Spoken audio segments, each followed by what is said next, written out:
Coucou les amis, c'est Sandra, j'espère que vous allez bien aujourd'hui, que vous êtes en pleine forme. Petite vidéo ce soir, donc je me présente pour ceux qui ne me connaissent pas, je suis Sandra Ganval, je suis écrivaine indépendante.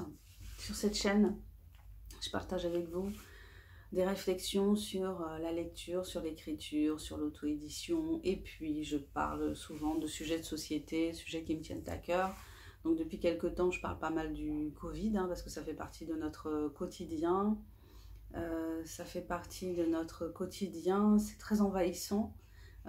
Et en fait, ce soir, je voulais vous parler de la nécessité d'arrêter d'avoir peur du Covid, parce que ça devient vraiment quelque chose d'insupportable pour moi, cette peur entretenue par les politiques, par les médias.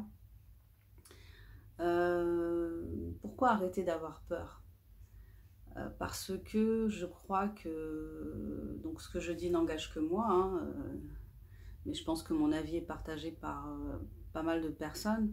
Je crois que cette peur, elle n'est pas justifiée, surtout 6 mois après l'apparition de ce virus. Elle n'est pas justifiée dans la mesure où, contrairement à ce dont on nous bassine tous les jours, l'immunité,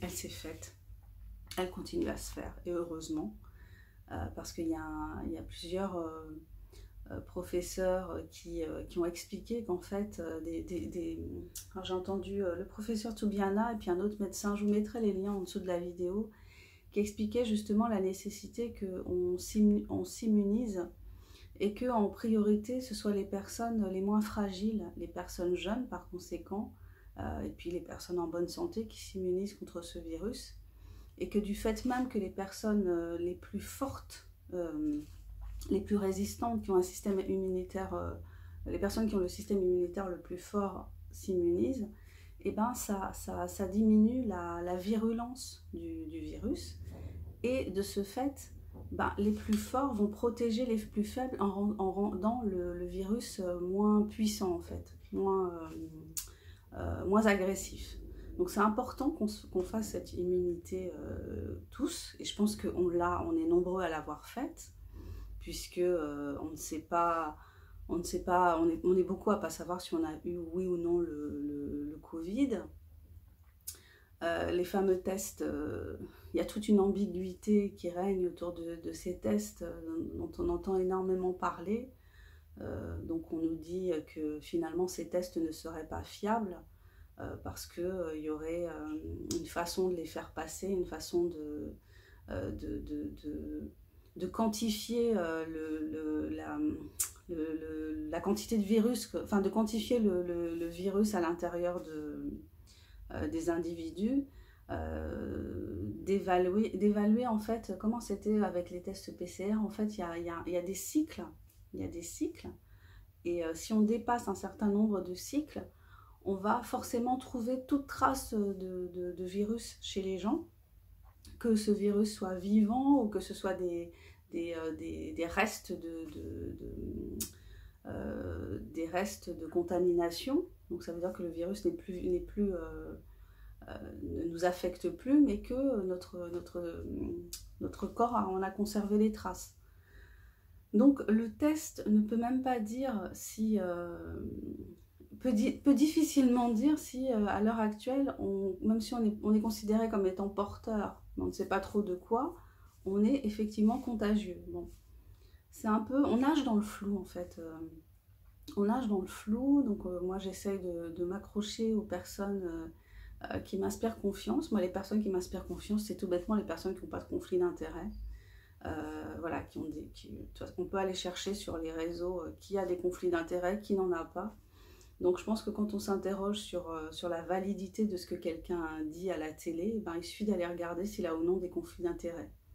Par exemple, quand vous entendez quelqu'un comme Martin Blachier à la télé, allez regarder, vous verrez que ce monsieur a énormément de conflits d'intérêt. Donc quand il nous fait la promotion de la fameuse seconde vague et des dégâts qu'elle est censée causer au sein de la population, je me dis que cette personne n'est pas fiable. Voilà, donc je vais écouter certaines personnes en fonction des intérêts, de l'argent qu'elles ont déjà pu percevoir des groupes pharmaceutiques. Voilà, c'est un critère qui, je pense, est valable pour savoir si on peut faire confiance ou non à la parole d'un médecin, d'un scientifique.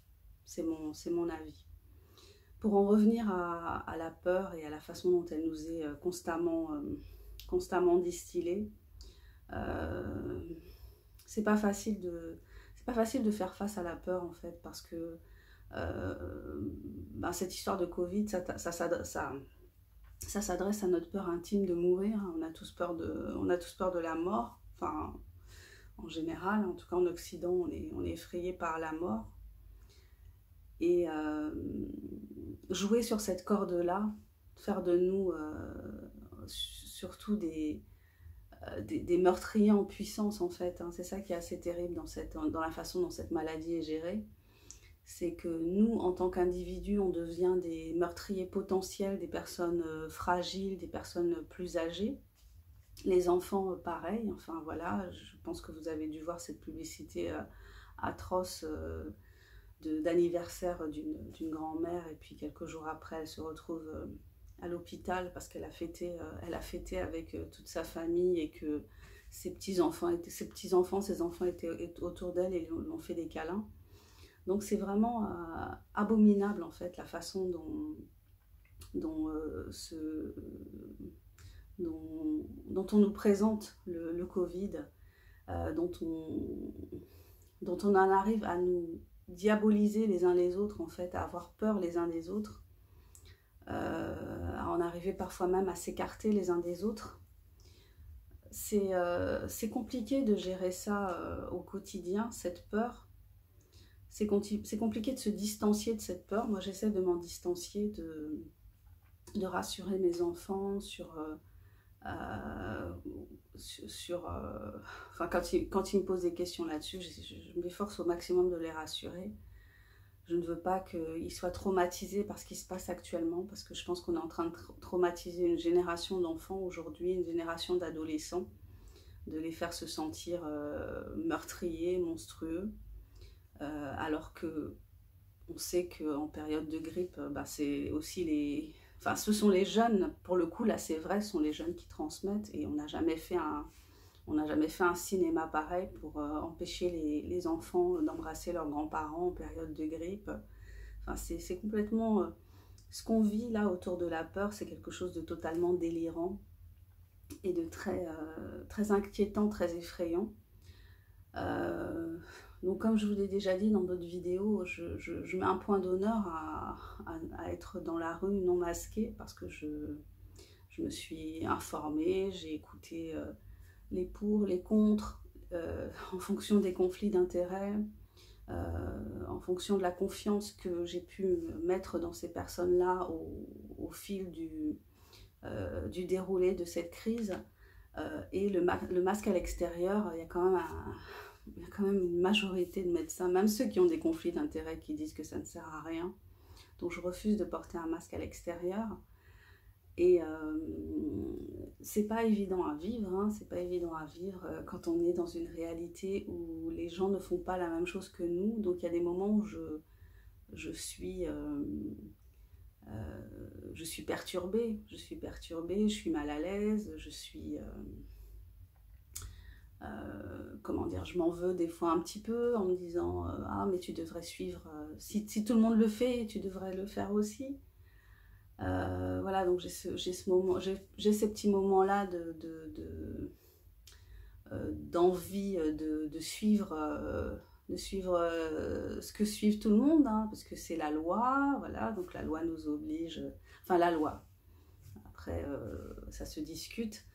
En tout cas, ces décrets nous obligent à nous masquer dans la rue, mais ça n'a pas de sens, Donc, qu'est-ce qu'on fait? Est-ce qu'on respecte aveuglément sans se poser de questions? Ou est-ce qu'on se pose des questions et à ce moment-là, on désobéit, on est dans une désobéissance civile, on affronte le regard de certaines personnes dont on ne sait pas, dont j'imagine qu'elles qu'elles sont fâchées parce qu'elles se disent « Oh là là, c'est de votre faute, madame, si y a des gens en réanimation, c'est de votre faute, c'est vous qui transmettez le virus. » Voilà, parce qu'elles ont, enfin, c'est ce qu'on entend toute la journée, c'est ce dont nous bassinent les médias sous prétexte de revenir de revenir dessus ou d'y réfléchir, mais en tout cas c'est toujours là, c'est toujours présent. Voilà, la peur elle est entretenue, la peur elle fait vendre, hein, de toute façon. Donc je n'ai pas de solution miracle pour lutter contre cette peur. Je pense qu'il faut faire appel à sa réflexion, tout simplement. Prendre le temps de s'interroger sur ce qu'on entend, sur les incohérences. Voilà. Je veux dire, si cette maladie était aussi meurtrière, les métros, les transports en commun seraient fermés. Voilà, c'est ça. Enfin, la logique voudrait que ce soit comme ça. C'est-à-dire que si le Covid tuait comme il est censé tuer, alors qu'aujourd'hui, donc je regardais des chiffres, je sais plus, on navigue entre 80, 60 morts par jour. On a l'impression que c'est énorme, mais quand c'est rapporté au nombre de morts, de personnes qui meurent chaque jour en France, on a environ 1600 morts. Sur les 1600 morts, il y a 400 personnes environ qui meurent du cancer. Donc voilà, on peut faire une comparaison. Si on considérait qu'on est dans une épidémie de cancer, parce qu'il y a 400 personnes qui meurent du cancer par jour, eh bien, vous imaginez tout ce qu'on ferait justement pour lutter contre ça. Et ce serait logique d'ailleurs qu'on lutte contre le cancer plutôt que de mettre l'économie à l'arrêt pour lutter contre le Covid. Donc voilà, interrogeons-nous sur la logique des choses, sur la cohérence des choses, sur ce que disent les ministres. Comment un ministre peut dire on s'infecte plus dans les bars que dans le métro, alors que dans le métro, moi je prends le métro au moins 3 jours par semaine, matin et soir aux heures de pointe. Comment on peut dire des choses pareilles? S'il y a transmission, évidemment qu'elle se fait dans le métro. Je veux dire, les masques qu'on porte dans le métro, ce ne sont pas des masques FFP2, ce sont des masques en tissu ou des masques chirurgicaux. Ça protège peut-être des bactéries, mais voilà, le masque vient en complément des mesures barrières. Mais là, il n'y a pas de mesures barrières, il n'y a pas de distanciation sociale aux heures de pointe. Heureusement, on ne se crache pas dessus, mais dans tous les cas, s'il y a une transmission, évidemment, elle se fait dans le métro. Donc ce qu'il faut voir quand même pour se rassurer, c'est qu'on n'est plus dans une période, dans une épidémie. Donc le problème pour le gouvernement, c'est quoi aujourd'hui? A priori, c'est l'engorgement des services de réanimation. Mais, moi je m'interroge, normalement si on ne voulait pas que les services de réanimation s'engorgent, ce qu'on ferait, c'est que quand une personne, on dirait aux gens, si vous avez des symptômes, allez voir votre médecin généraliste. Si votre médecin généraliste estime que vos symptômes pourraient être ceux du Covid, il va vous orienter vers un laboratoire et vous ferez un test. Et puis, si effectivement vous avez le Covid, vous retournez voir votre médecin généraliste. Au bout de 6 mois, les médecins généralistes savent ce qu'il faut faire pour prendre en charge une personne qui est atteinte du Covid. Ils savent comment faire baisser la charge virale, c'est leur boulot, c'est leur métier. D'ailleurs, en mars-avril, quand on leur avait interdit de prescrire, ils s'étaient réunis en collectif. Donc ils savent travailler. Donc pourquoi on ne les met pas en première ligne si vraiment on veut limiter l'afflux de patients vraiment arriver à un stade grave du Covid dans les hôpitaux. Il y a des choses qui ne sont pas claires dans la façon dont cette crise elle est traitée. Pourquoi continuer à casser l'hôpital public? Pourquoi on supprime des lits de réanimation? Quelle est la logique? Il n'y a pas de logique dans les décisions qui sont prises. Il y a des espèces d'injonctions et puis on est toujours dans l'autoritarisme, dans les choses liberticides, dans l'absurdité aussi. Donc, voilà, donc ça devrait pouvoir aussi nous faire avoir moins peur, parce qu'aussi, bah, il y a les chiffres tout simplement. Il y aurait eu 1 million de morts du Covid. Donc je parle au conditionnel parce que il y a, il y a beaucoup il y a beaucoup d'interrogations sur est-ce que les gens sont vraiment décédés du Covid ou pas. Donc c'est pas une rumeur, c'est pas complotiste, hein, c'est parce que bah, par exemple au début on ne faisait pas de tests, il n'y a pas eu d'autopsie des personnes, donc on sait pas s'il y a si vraiment toutes les personnes dont on nous dit qu'elles sont décédées du Covid, elles sont vraiment décédées du Covid. Et je vous invite aussi à écouter Olivier Véran, bah, qui disait à un moment, quand il a été interrogé au Sénat, bah, à un moment il a dit que lui-même a dit qu'il y avait des personnes qui étaient déclarées mortes du Covid, mais qui étaient peut-être pas mortes du Covid.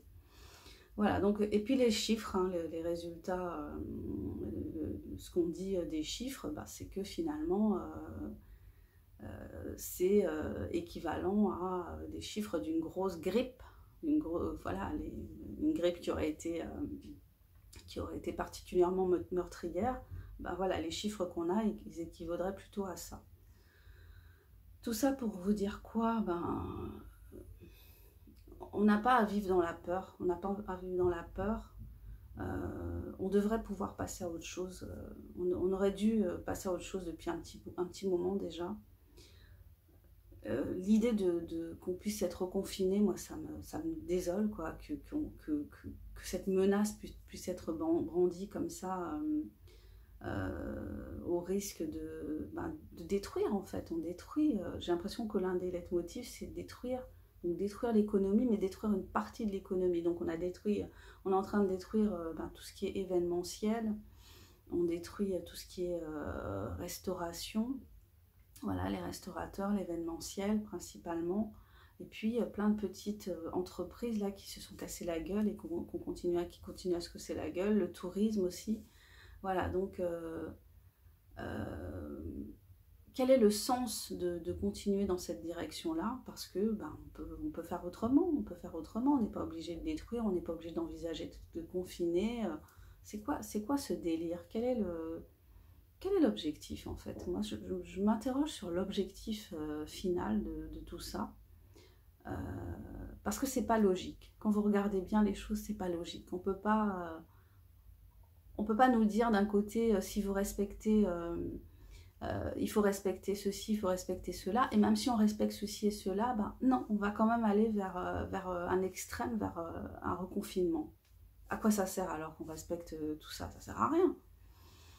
Donc ouais, je trouve pas ça logique. Et puis je regarde aussi du côté de la Suède, et la Suède n'a pas du tout géré la crise comme nous on l'a gérée, et ils s'en sortent beaucoup mieux au final. Voilà, je vais terminer là-dessus. Ouais, je vais terminer sur il faut avoir beaucoup de confiance en l'avenir. Voilà, l'avenir, rien n'est écrit, rien n'est déterminé. Ne pas avoir peur, rassurer nos proches, nous rassurer nous-mêmes. On sait ce qu'on a à faire, Si on est avec des personnes fragiles, on sait ce qu'on a à faire, on sait comment protéger les gens. On n'a pas besoin d'être infantilisé, on n'a pas besoin d'être, d'être sous le règne de la terreur, sous le règne de la menace, par les politiques, sans qu'on comprenne ce qu'ils veulent, ce qu'ils visent, leur objectif. Voilà, mais on est des adultes, on est capable de réfléchir, on est capable de protéger les gens, que le gouvernement fasse vraiment son boulot. Pour moi, son boulot, c'est de mettre les généralistes en première ligne, de respecter les soignants, d'arrêter de casser l'hôpital public, d'arrêter de nous prendre pour des imbéciles, d'arrêter de nous faire peur.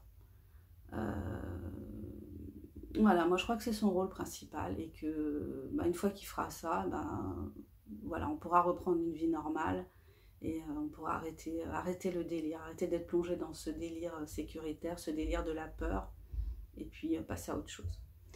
Voilà, bon écoutez, je vais m'arrêter là. Je vous souhaite une bonne journée ou une bonne soirée selon l'heure à laquelle vous regardez cette vidéo. Je vous invite à découvrir mes écrits. Je vous mets tous mes liens juste en dessous de la vidéo.